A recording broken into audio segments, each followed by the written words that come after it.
ජීවත් වෙන්න අපිට හුස්ම අවශ්‍යයි. වාහනයකටත් එහෙමයි.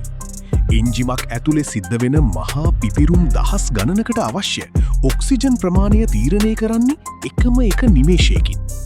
ඒ නිමේෂය පාලනය කරන්නේ ත්‍රොටල් බොඩිය.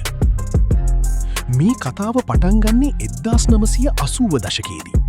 එතෙක් ලෝකය පාලනය කරපු කාබියුලේට යුගයේ නිමා කරමින් වඩාත් කාර්යක්ෂම EFI තාක්ෂණය ලෝකයට ආවා. එදා යාන්ත්‍රික කේබල් එකකින් ඇදුණු මේ කුඩා වැල් එක අද වෙද්දී සෙන්සර් සහ මෝටර් හරහා ඩ්‍රයිව් බයි වයර් තාක්ෂණය දක්වා පරිණාමය වෙලා තියෙනවා.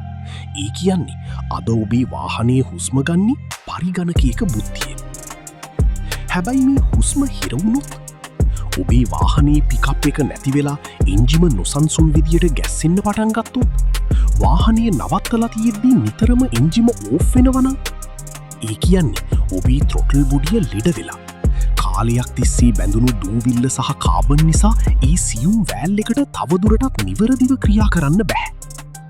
ඒක නිකම්ම පිරිසිදු කිරීමක් නෙවෙයි. ඒක සැත්කමක්. වැරදි විදියට පිරිසිදු කළොත් හෝ නිවරදිව කැලිබ්‍රේට් නොකළොත් එන්ජිමී රිද්මය සදහටම බිඳෙන්න පුළුවන්. නවීන වාහනයකට අවශ්‍ය වෙන්නේ අත්දැකීම් සහිත දෑත් සහ නිවරදි තාක්ෂණය පමණයි. ඔබේ වාහනය කියන්නේ හුදෙක් යන්ත්‍රයක් නෙවී. ඒක ඔබේ ගමනී සහකරු. ඒ සහකරුට නිදහසේ හුස්ම ගන්න ඉඩ දෙන්න. මොකද නිවරදි හුස්ම ගැනීමක් කියන්නේ පරිපූර්ණ ගමනක්. ඉතින් හැමදාම මේ වගේ වාහන ලෝකී දැනුම සොයාගන්න ඔටෝග්‍රීන් අපිව ෆොලෝ කරන්න යන්න.